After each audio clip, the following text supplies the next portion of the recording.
Globally, about 1 billion people do not have access to electricity, and about 3 billion people rely on wood or animal dung for cooking and heating, exposing many women and children to dangerous levels of indoor air pollution.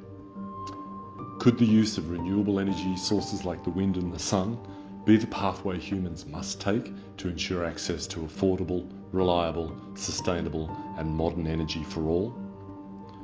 Hi, I'm Professor Alistair Sproul, Head of School of Photovoltaic and Renewable Energy Engineering at UNSW, Sydney.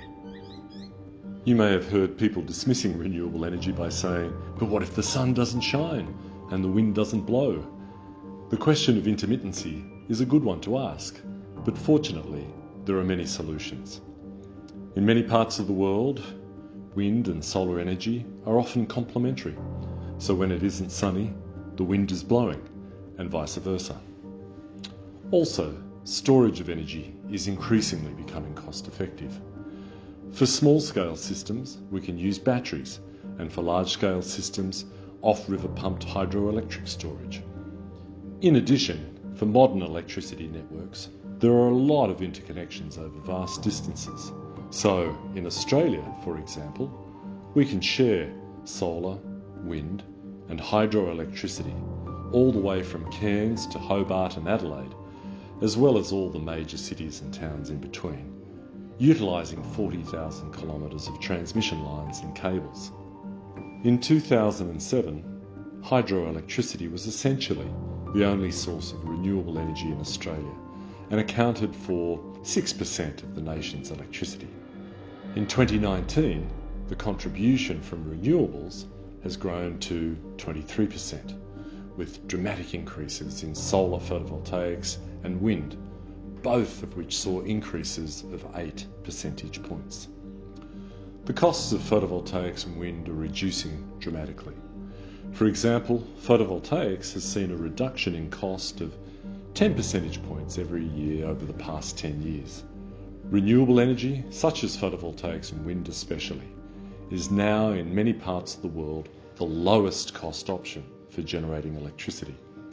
Rooftop photovoltaics on Australian homes and businesses produces about 5% of our electricity and delivers electricity at about 1/3 of the cost of conventional electricity sources. In Australia, installed photovoltaic and wind energy systems have been growing by a factor of 10 every 8 to 10 years.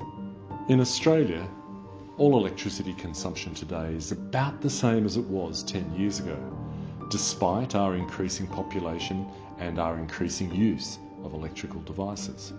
This has occurred in part due to better end-use efficiency of buildings, equipment and appliances.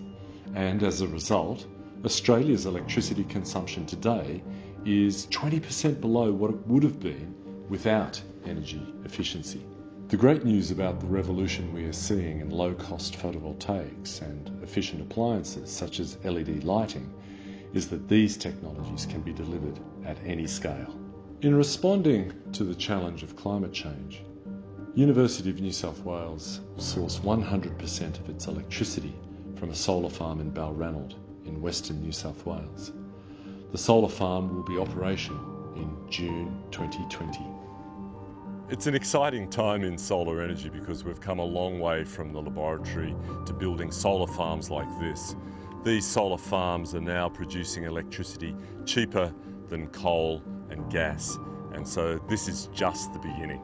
As people in Australia and other countries adopt renewable energy and energy efficiency, we are reducing greenhouse gas emissions, which is incredibly important for stabilising the climate and minimising the impact of climate change on the poorest of the poor. In addition, as we scale up this technology, the price comes down even further and makes it more accessible to even more people all over the world. Already, we are seeing many countries where they do not have landlines bypassing that technology and adopting mobile communications. Similarly, countries that are without modern energy systems now can bypass fossil fuels and develop their energy systems based on renewable energy sources and efficient equipment and appliances. I believe this is the pathway that we must take if we are to transition to affordable and clean energy for all. We can all play a part in helping to make our world more sustainable. What can I do, you ask? When you buy appliances, look for the energy rating label and compare products to ensure you purchase an efficient product. Typically, this will save electricity and money over the life of the product. You may also want to consider changing your electricity plan to one with more renewable energy in the mix. Hopefully, very soon, this will become the new standard.